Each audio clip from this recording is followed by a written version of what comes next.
Live from the Dream Hotel in Hollywood, California, this is Lips LA on Dash Radio. Hey guys, welcome to the show. It's Scott Lips, and you are listening to Lip Service. Today on the show, super excited to have Mr. Gavin Rossdale.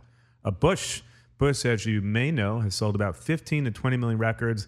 Gavin is an English singer, songwriter, musician, and actor, and has been with Bush for many, many years. And we're going to talk about all things Bush, all things his career, his life, how he started. And we're good friends, truth be told.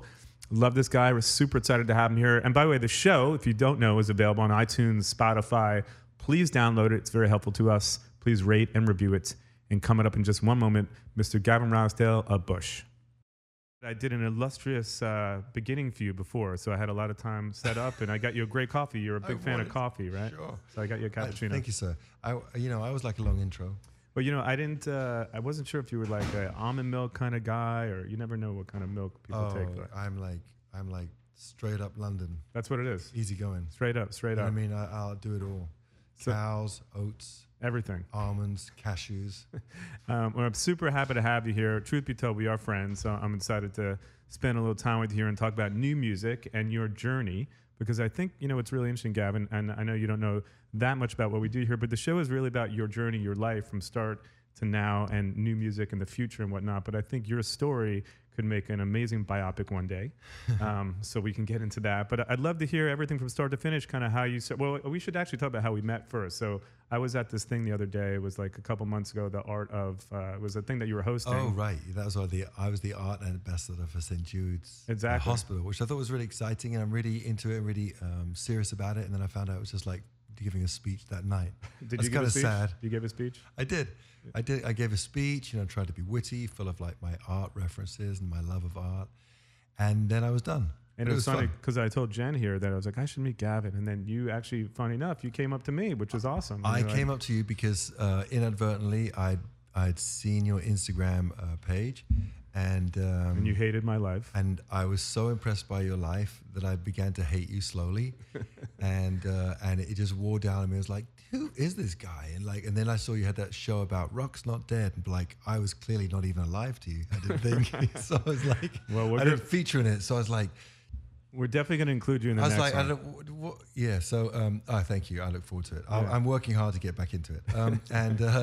And so I went up to you, and I stopped following you because I was just like bored of how great your life looked and all the great food and all the pretty girls. I was like, this guy's really bugging. And then I saw you out, and I was like, I got to come and tell you that. So you hit the Instagram home run. Thank you. If we look at your page going, why is our life not as good as that? Right. We don't get donuts like that and still look cool and have us surrounded by all these beautiful girls. Well, it's not like it seems. It's actually an optical illusion. So to be that's the idea, right? Yeah, it's an optical illusion. That's the idea. But we have a lot in common. I don't even know if you know. We never spoke about this, and we're going to get into your whole life story in a moment. But I played drums with Marty Fredrickson, too, who I believe wrote with you at some point, right? Right. Yeah, we did Love Reigns the Same together. Exactly. So I was his drummer for many years. So nice. But he's a really good drummer, actually. He's a great drummer. Very good drummer. He's a great producer. I actually said that was my most impressive thing about him was his drumming. He used to make these demos, Gav, that it was actually better than our band could ever do, and he did it by himself. Right. And he's just an incredible guy, an incredible talent. But take us back to the beginning. So let's it's sort of like this is your life, Gav. Okay. You grew up in Marylebone, London, which is near Arsenal, right? Yeah. And tell us a little about like how you grew up. I know that your mom's name was Barbara, because my mom's name is Barbara, so I know that. And your name is Rosenthal, right? You're right. Well, that was, I think, 1867. My family came over from Russia, persecuted Jews, and that's in my blood. I got Jewish in my blood, and Russian, Jewish, and my mum's Scottish, and my dad's English. So I'm all over the map, and I'm much more generous than any of the cliches let on. I love that because I think Scottish Jew. People think, oh, he's never going to spend a penny on anything, but I'm actually quite generous. So was Rosenthal like the big, the first 20 years of your life or so? Oh no, nothing to do with me. That was like hundreds of years ago. Oh, hundreds. Okay. My grandfather, I think they changed it like 3 generations ago. Okay. Just try and get ahead. Because I think my last name is really Lipschitz from like 100 years ago, which is never really a great name, and I don't think anybody wants to. The shit really, lips would be worse. Yeah, it's not a great name, so we just try and not talk about that. So you kind of grew up to your family. Was there music around you a lot, and were you? Not really. I mean, I grew up at first with my mum, and then she left when I was about 10, 11, and then I grew up with my dad. And no, there's like 4 records, like Roberta Flack, there's Roberta Flack, there was Queen, and I think like something maybe like the Beach Boys. So it was really minimal. I think that's really good. I don't believe any of that hot house nonsense. You know, we've been playing Mozart in the baby's belly since the mother was pregnant. It's like, it's going to be a dentist. Right. You got to be a dentist. You know? So you weren't really growing up around rock and roll when you were a kid? No, the music, I mean, I firmly believe, which is really confusing because I have kids and I try and like give them every opportunity, every access to everything that there is. And it's nonsense because really it's got to be about an internal fire, a passion inside. And, you know, I think that to come from where I came from, do music was like it's such the wrong thing to do. So up against it, no support, no logic, all feel, and that's what you do. You do it to break out and break away from stuff. And so I'm sure it's worked for some people. You know, John Legend can play really pretty piano because he played piano all his life like that. But I think kind of with the kind of people with like punk sensibilities, which is what I come from, is it's just an act of rebellion to do it. And so the rebels don't want support. And so in high school, were you listening to punk? Was it like the Pixies? Yeah, what kind of bands were you listening to at that point? Well, I mean, I just always loved alternative music, as whatever that was. So from, you know, growing up, the punk was happening, and that was an amazing time. Pistols and whatnot. Yeah, Pistols. So either Pistols or the Clash. I was the Pistols. Yeah.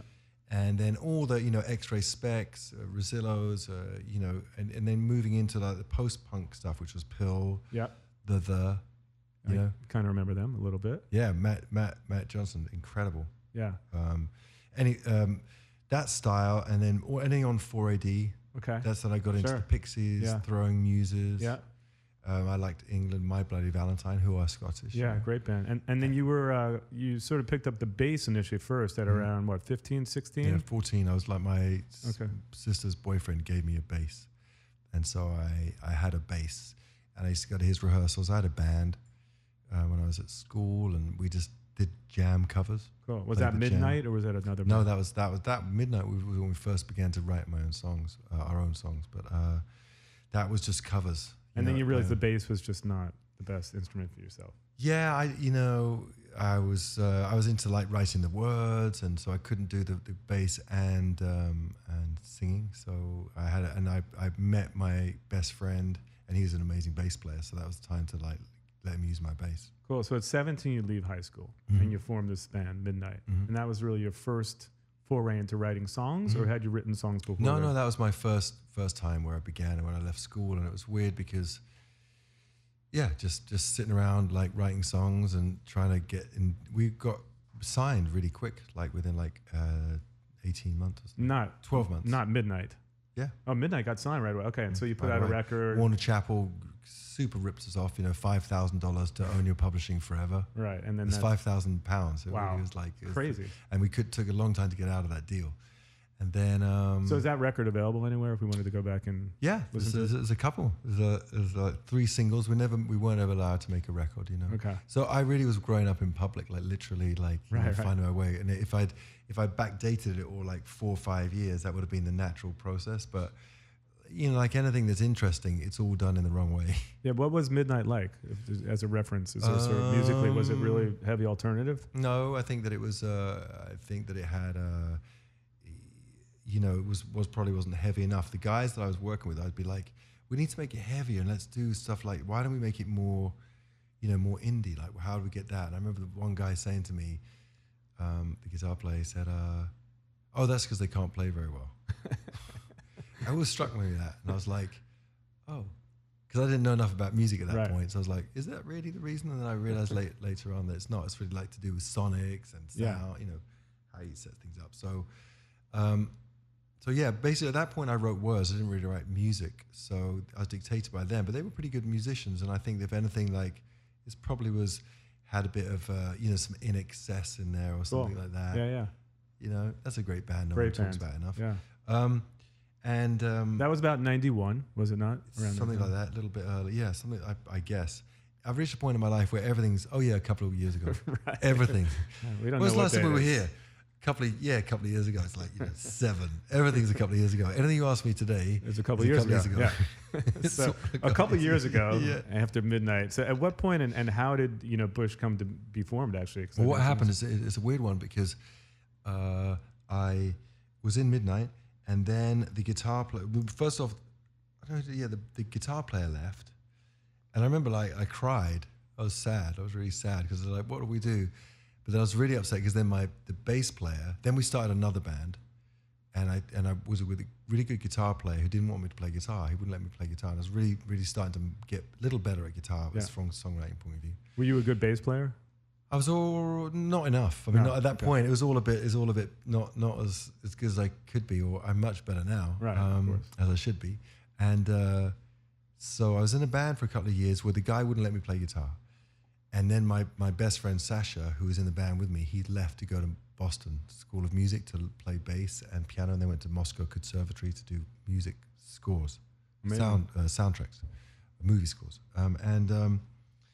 So that's when I sat down. I began to look for my third band, which became Bush. I was like looking for guitar players, and I was like, you suck. You should be able to write a song on your own. Why wait for a guitar player?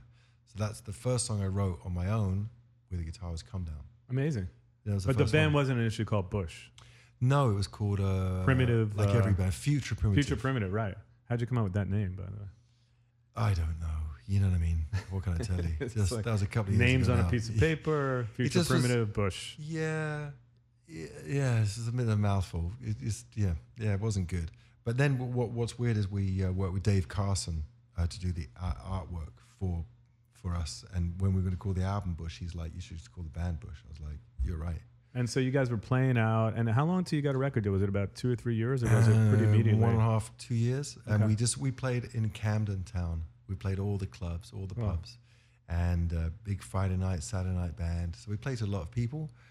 And then we did that brilliant thing of going to make a record and changing our name. That's brilliant. It's like a marketing nightmare. Well, not a bad song to write as your first song, right? Right. Pretty amazing. It set the bar. So that was that. And that's then what happens, I wrote a bunch of songs, and I met Nigel, who's the first guitar player in Bush, and I trying to convince him to do a band with me, and he was really busy and getting paid to do videos for, when companies do work weekends, or they do internal memos with sound. You know? He was doing music for them. He was that guy getting paid £1,000 a time, and for training videos and things like that.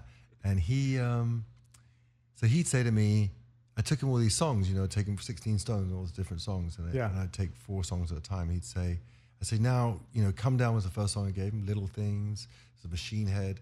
And he's like, these are really good. And I was like, perfect. I thought the pressure would be off, and he'd say, let's write together now. I said, so we'll write together. He goes, no, you just keep doing it, because he didn't think we were going to get paid. And I could pay him. I could barely, to ride my bike to get to his house to make the demos. So how incredible those are your first batch of songs too, right? Because the songs are still so relevant this day, and it's pretty amazing that those are the first songs you guys wrote. So yeah, and when I gave them to him, he really kind of spruced them up. They were sort of just in simple chord forms, and he would put some nice music on them, put top lines on, and he just wanted to get me out of the house, I think. So he was really fast, because he'd do all these training demo music for people, so he was very quick in the studio. And but he was really generous as opposed to the previous guy, because what he always wanted me to do is play guitar live, and not hog it, and be like, no, you need to play, you wrote these riffs, and my riffs go off of your riffs. So he's really generous like that. But even early on, you really wrote most of the music. You'd bring it in, the band would sort of embellish it. All of it. Yeah.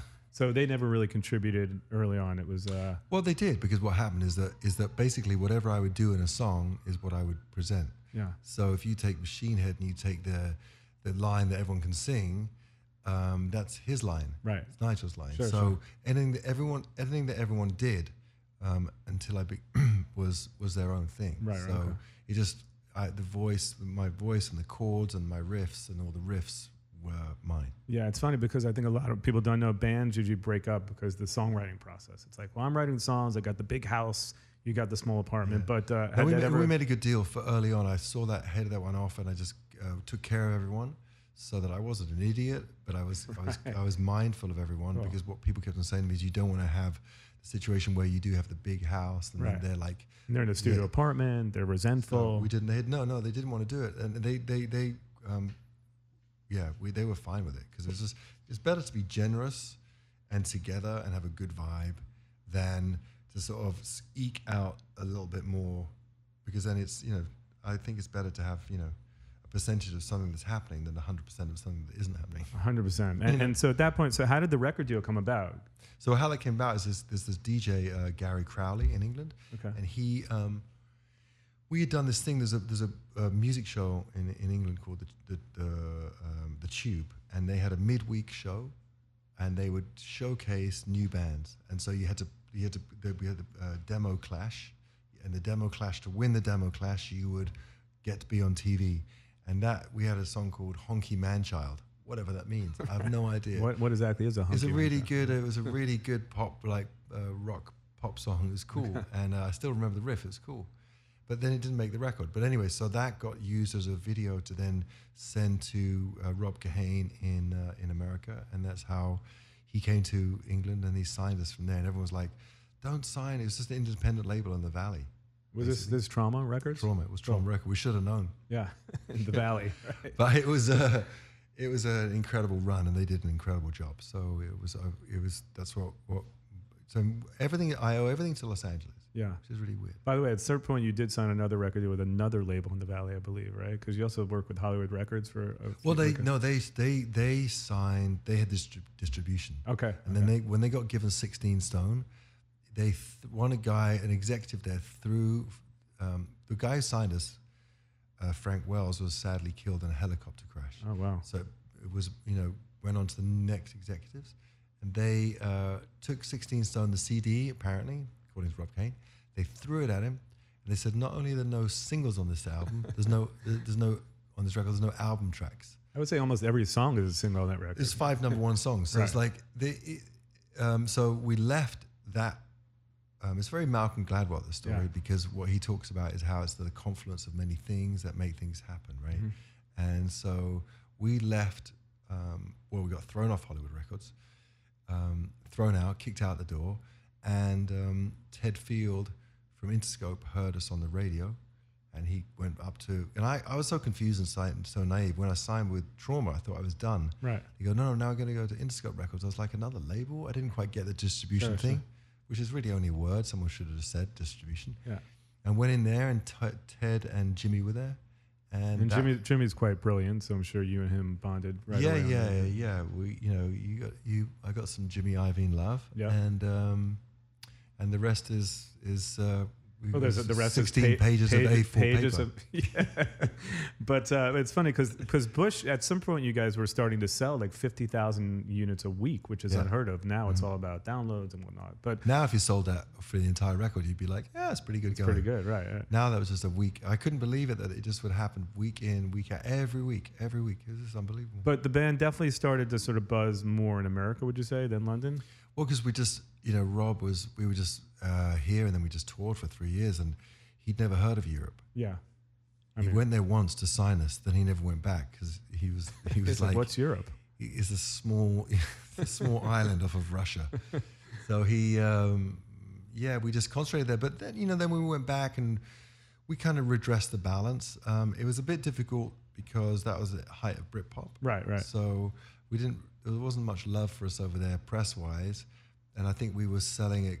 We combined of all the top English bands, Oasis, Blur, Suede, all combined weren't selling what Bush was selling. So it just was a bit annoying. We were like the sort of the annoying people to have at the kids, the precocious kids. It just was annoying to certain people that we were doing so good. Yeah, and it'd been so many years of struggle. That's the funny part. Well, it's funny because I read somewhere that people thought that maybe you didn't have the success in the UK that you did in the US, but you were selling out like 5 nights at Brixton over there. That's what I mean. It depends what the way you look at it, or the way I always looked at it, was I based it off of the bands I loved. So if I went to see Jane's Addiction there, they played clubs, and or Brixton Academy was where I saw the Pixies. So to play 5 nights at a place where you saw your favorite band ever play a night, and then be told that no one cares, you go, that's like there's 25,000 people in London. So this is like, it's not terrible. It's not, okay, it's not Springsteen, but it's not terrible. And for the first record. So we did good there. I think that we've always suffered from being a little bit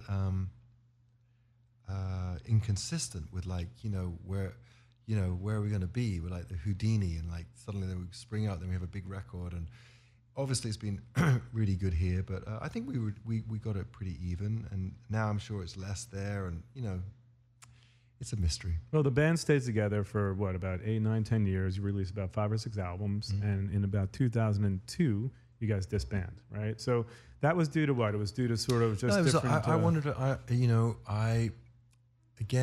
was really inspired by people like labels like Matador and indie labels where people did side projects because they're so creative, but they do it in a just a 4-month period. I mean, Chino from the Deftones has like Team Sleep and Crosses, right. And starting another band, I'm sure, and Maynard had a Tool and Perfect Circle, sure. and Kim Deal had Pixies. She's in this. Readers. Yeah. So I was inspired by that, and I thought it was a sign of being creative. So I went to Jimmy and I said, let's rejuvenate everything. Let me do this side project, real super heavy. He was really into it, but then it took 3 years because he does this thing called Jimmy Jail where you can't really get out of, you keep having to write another song. And so what was a side project became a longer hiatus than I wanted. And then after that, I did that for 3 years writing, and then I did 2 months touring. And then they said, you've got to do a solo record now. Right. And that record, people that know it, the Institute record is really got some definitely really cool tracks on it. This is really, it's annoying. It was a bad career move. It should have just stayed as Bush. But then Nigel and Dave, they didn't want to come back, and then so I was forced to do the solo record. The guys didn't want to tour. They had families and whatnot. One right? guy didn't want to tour. Yeah. It's always a bummer when that happens because you always like to be on the road, from what I know, and you love it and you're so enthusiastic about it. But the other guys were just like, hey, listen, I got families. I can make it for like 2 months. You're like, well, what about the year tour, right? It was right. like I like all that stuff. I like the craziness. I'm into it. I firmly am aware of like, I need all the support in the world and I need all the work in the world. Like it doesn't come by, some people really, especially English bands, they seem to, we're not used to, I didn't know that touring existed in the capacity that it really truthfully does. Yeah. In England, you can do 8 or 9 shows and you've toured England. Right. You do 8 or 9 shows in Texas. Yeah. Well, now you got a bunch of tour. You got a bunch of dates coming out too. We're gonna get into all that stuff. But some epic songs on the first few Bush records, and actually epic songs your entire career. But Glycerine, one of my favorite Bush songs. So I want to jump to that track. Just talk about a little bit like the story behind Glycerine. It's a love story, right? And well, it's just. I like all those stories and songs of being destabilized and insecure and unsure of where you stand with someone, with yourself. And I wrote that song at about 5 o'clock in the afternoon in my basement flat in London where I think about 6 of us were living there. I was in one room with my girlfriend. There was 2 people in this front room. There was a boiler room. Someone was staying there. My friend Pete, who works for me today, he was staying in the hallway. They're like talking when you're writing the song. And well, I just shut the door, and it was one of those fun ones that just flew out of me. And it's always a great sign. It came out so quick that I thought that it was someone else's. I was like, this must be someone else's. Because we have like I really believe like my school was really strict, and I went to school every morning. Really super academic school, and they had like all you had to go to churches, or the services were in Latin. Right. Oh wow. And so I would hear all this Latin spoken every day. Have to sing hymns every day, and so you get this basic sense of melody in your DNA. And it's ironic because I'm an atheist, so it's just it's very twisted. But you are almost like very spiritual Buddhist in a way, I would say. I mean, Everything Zen was the name of one of your albums, so you do have that. I know you know. Yeah, I have belief in the universe, but religion doesn't. I was always a bit of a head scratcher for me. Yeah. I respect anyone's beliefs and what they're into, but even from an early age, I just couldn't get my head around. I got my head around a personal relationship with someone. Yeah. Some people call it God, some people call it Buddha, some people call it Muhammad, or they don't call it anything, just your own conscience. So I felt a kinship with that, but I never felt a kinship with like the concept of organized religion Right. and the restraint of people and guilt and all the things, all the juicy things that go with making people question it. By the way, I'm the same way as you. I do want to jump to Glycerine, one of my favorite Sorry, tracks. I veered off into like a diatribe. And we'll be right back with Gavin Rossdale in 1 second. And we're back. So, Gav, let's talk about so you made the Institute record. Yeah. You did a solo record, which is great. Mm-hmm. The solo record too. You work with a lot of different artists on that record. How is that writing process different? Because you work with a lot of so guest ironic. artists. So my solo record, Jimmy forced me to write with people. I was like, it's the first time I ever wrote with anyone was on my solo record. So I enjoyed it. I just chose Dave Stewart, Linda Perry, Marty. I did one song with, which was really him, really helping me finish the song. He helped me with a great chorus. Awesome. Love Remains the Same. He really did a great job on that. Shirley Manson. And Shirley sang on the stuff, but we didn't actually write stuff. Yeah, she's amazing.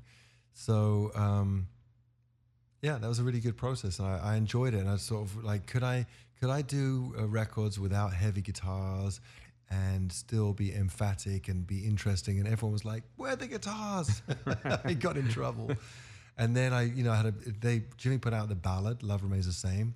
And I was like, not the ballad. Everyone's going to think I wanted to be Peter Gabriel, not sort of, John Marks, or Richard Marks. John Marks is my old agent. I remember Richard Marks. Richard Marks, God bless him. And I do love that ballad. Is a really, it's a great song.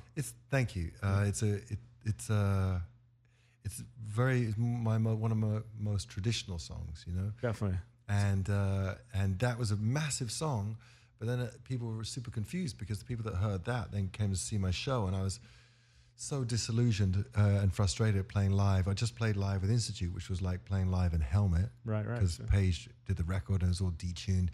To then and Chris ended up being your guitar player of the version. Yeah, I tend to keep the same people around. Cool. So like I started with him in 2002, so he's been around forever. And in 2002, you actually started acting too. Truth be told, I didn't know that much about your acting career, but it's great when I was like researching you. It's crazy. Right. You've done so much acting. You've done stuff with Keanu Reeves, Constantine, Zoolander, Mayor of the Sunset Strip, so much. Criminal Minds, Hawaii Five-0. I actually didn't know all that about you. Yeah.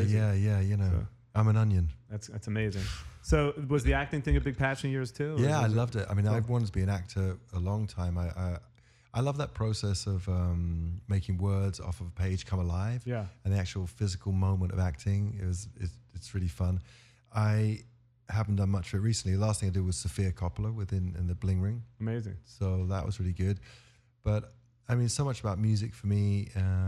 I really do like the process, and Do you think that ties into, because you do a lot of soundtrack stuff too, and you have, and actually you have a new song, which we're going to talk about. So the new stuff, I know you're super excited about the new stuff, and I'm excited about it. It's heavier, it's darker. I know you describe it as like an ocean, a darker oceanic, right? So deep and dark. So let's talk about the new stuff you're writing and all that stuff too. Okay. Well, this new record is called "The Mind Plays Tricks on You," and going to my consistent life theme of being destabilized, especially by ourselves. Yeah. And it's just, it's not so much an anger record as it's just like, it's digging deep into life, and it does have a lot of anger in it and a lot of power and strength, and hopefully some beauty in there as well. And it's just lots of songs that I'm really proud of. And how did the John Wick 3 soundtrack come out? Because you had known Keanu, you'd acted with Keanu in Constantine. Well, what's cool about with Keanu thing is that Chad, who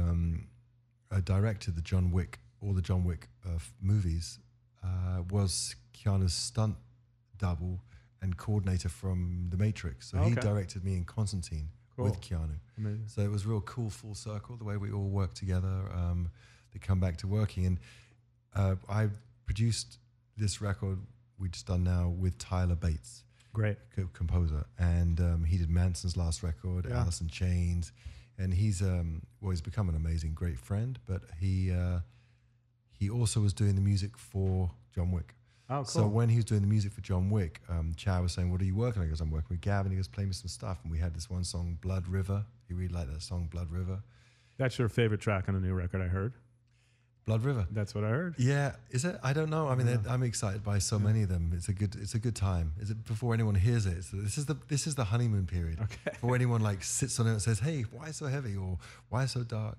Or complains about it. It just feels really good that I have this untainted collection of songs that, and the first one's come out, Bullet Holes, that has got a lot of love. And I know it's not necessarily the best one. It's just like one of them. It's a great song. We're going to jump to Bullet Holes because I love the song. I've been promoting it night and day.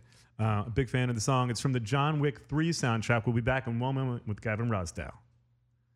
Hey guys, we're back. You are listening to Scott Lips, Lip Service, Gavin Rossdale. Oh, I could do that. Yeah. We were just talking about the new album. We're talking about John Wick 3. And we want to talk about, because, it's sort of a chronological review of your life here, Gavin. So coming up now, the band got back together. And obviously the band has been back together now for quite some time. The band gets back together, which is awesome. And you guys have been touring for sort of nonstop here and just toured with some other friends of mine. You were on the road with STP and with The Cult, which is great. And now you got this new tour coming up. So we're going to talk about the new tour with Live, which is pretty great. And obviously you still get super inspired about releasing new music. The single route is not your route. You love making albums and you get inspired by that, right? Yeah, I mean, I think that the reason I like it is that if I like someone's song, I want to hear more of the work they do, Right. And so I'm into that. And plus it's a challenge. And plus I like doing everything the wrong way, really. But I do understand it's mainly about singles for people. So it's just there if someone wants to. And also for live bands, it's really nice that people get to know the material. Remember you used to have like albums. We used to have like the artwork. We used to have everything there. I love the artwork. The B-sides. Remember the B-sides? The B-sides were great. Yes, there are no more B-sides. The B-sides have gone the way of, I don't know what, MySpace. But MySpace and B-sides. And B-sides. But the tour coming up. So it is the 25th anniversary, which is great. And we're going to talk about the Bush and Live tour coming up. You're playing the Greek Theater, which I'm super excited about. I'm so excited. It's around my birthday, so I might ask you for a ticket because it's about a few whatever days. you need. Thank you. So I want to be part of your life. I want to be on the Instagram You are account. part of my life, and I consider us friends already, which is great. Friends. So yeah, let's talk about the Greek. The Greek. Well, I used to live right near there. Amazing. So I would hear In the Los shows. Feliz? Yeah. Cool. Aberdeen Avenue, and I used to. In fact, I once walked to see David Bowie there. Amazing. He was playing there, and I always wanted to play there. And last summer when we were with STP, I was told we're going to play the Greek. I was really into it, and then it turns out that we played San Bernardino, which is a really nice venue, but Instead it's like of the Greek. Yeah, it's like 45 minutes away. That's not the same. So out of all the venues you play, because I know you love playing South America, are there certain cities that you really get inspired by? I know Chile was a big deal for you recently because you love going down to South America, Latin America. So is that a good angle? Yeah, I love. That's a good angle. I like going anywhere, and going somewhere exotic like South America is really fun. You know what I mean? And but just going to play music for different people, all parts of the world, it's great. So let's talk about this tour with Live coming up. You excited about this tour? I'm always excited to go on tour, and it starts next week, doesn't it? Yeah, it starts soon. And the Greek is August 6th, I believe. Oh yeah, the Greek. The Greek is that. I don't have many milestones that I dream about, or what do you call it, like wish list things. But the Greek is really one of them. Awesome. The Greek, it's really exciting. And what about the new album? When does that come out? Do we know? I think it probably comes out September, October thing, Brian. We're definitely going to have you back on for an hour and a half when the new album and comes I'm going to be on time. And now I know where I'm going. And what this is, what's going on here. We're at the Dream Hotel. I was at the Dream Crack Hotel. Right. And I know where to get some great meth if you need it for the next time around. Then then we can do a 4-day interview. Is that in North Hollywood? It's going to be people are going to love it. It's going to be really good. Well, we're going to look really skinny by the end of it. So a couple last things I want to touch on, because I know we got to wrap it up soon. So your favorite artist is also one of my favorite artists, Bowie. Any great Bowie stories that you can tell? Because I actually told some Bowie stories last time on the show. I was talking about when he asked me for a cigarette. I met him at this place, the Cat House, many years ago, and I worked with his wife, Aman, for like the last 15 years. She's incredible. She's amazing. So we have a connection in that sense. And my whole wall was a Mick Rock, Ziggy Stardust picture, like in New York the last 15 years or so. So any great stories? I know Bowie was a huge inspiration to you and one of your favorite artists. We were lucky to, like a long time ago, we toured with him in South America. So I worked with him in South America, and so I got friendly with him there. And getting friendly with Bowie was a bit of a weird one because my family's name is Bowie. Oh, is it really? Yeah, my mum's name's Scottish, Bowie. They say Bowie. Amazing. So stories about him. I mean, just mainly the thing about him is just missing that sort of he was so funny and cultured, and I was just lucky to know him and just hang out with him. And You guys never talked about doing music together? yeah, we did actually. You We did? spoke. I'm always up for a collab, as he called them, and they never came about, and which is really dumb. And I don't know. My favorite thing once he said to me, one time I got a really terrible review, another terrible review. And I wrote to him and I was like, I called him up and I was like, oh man, I can't take it. What do you do when you get these? Not that he ever probably got any bad reviews, but I'm sure he did. Well, he did because I read them. Well, there was Tin Machine, right? I don't know if that was the best reviewed band ever. Tin Machine was a little bit. Yeah, well, but that was that Reeves in there as well. Yeah, Reeves began in yeah. that, and then he kept Reeves. Yeah. Reeves was my guitar teacher for wow. a minute. Amazing. By chance, I got it from a guitar store. Went around to his house in Gloucester Place, and he's like, "Yeah, I play for Bowie." You're like, I was just like, this "Oh no, guy, because Bowie likes all these fourths." And but no, I said to him, "What am I going to do about this? You know, I want to kill him. You know, do you think it's a good idea to go into the offices and set them on fire?" And he goes, "Outlive your critics." So I did. Amazing. I got the chance to play with Earl Slick once, and I don't think he liked my drumming, so that was a little bit upsetting. He was just like looking. He didn't? He was like angry at me. I don't know. It's weird. Well, I did that night with him. I did that Bowie tribute night where I sang "I'm Afraid of Americans" with his band, and they had all the original players. Yeah. And that was incredible. That was the gig I was most nervous for in my whole life, Amazing. I think. Yeah, so I did a Bowie tribute with Earl and a few friends of mine, Michael H. in New York, right after he passed away too. But I just don't think he liked my performance with him as much as he probably enjoyed your performance. But regardless, 2019, you got the tour coming up, a new album, which I'm super excited about. And your life now, you have your beautiful 3 boys, you're domesticated, you live in the valley, like stuff like that. So I live in the valley. I'm always leaving. Always leaving. Going on tour. And what are you the most excited about in sort of summarizing everything for this year coming up? Is it the new album and being back on the road with Live? It's really having the new record come out because, I mean, it's an incredible privilege to have a record that resonates with people still, you know, from so long ago with 16 Stone and subsequent records, so many singles and all that. But nothing kind of beats the alchemy of a new song coming out and people digging the new song and doing really great. Being involved with John Wick, that's such an honor.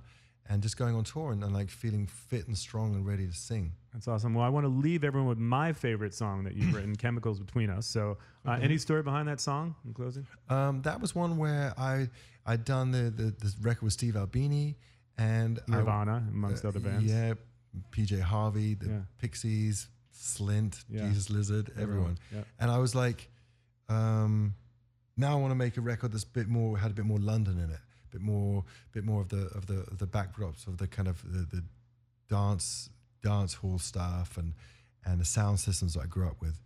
And so that was my first foray into like using a programmer.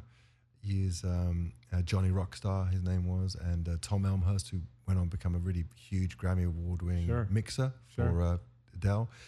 And so that was my first like into like bleeps and whistles and nonsense on the music, and it was fun. It's a great song. Thank you so much for hanging out. We're going to do a 2-minute little, because we got to do the Instagram thing, right? Okay. Before you go. So, of course, so we can be in each other's lives more. Yeah. And we're going to do that in a moment. And I really appreciate it. It's been great hanging with you. We're going to do like a 4-hour interview for the new record when it comes out.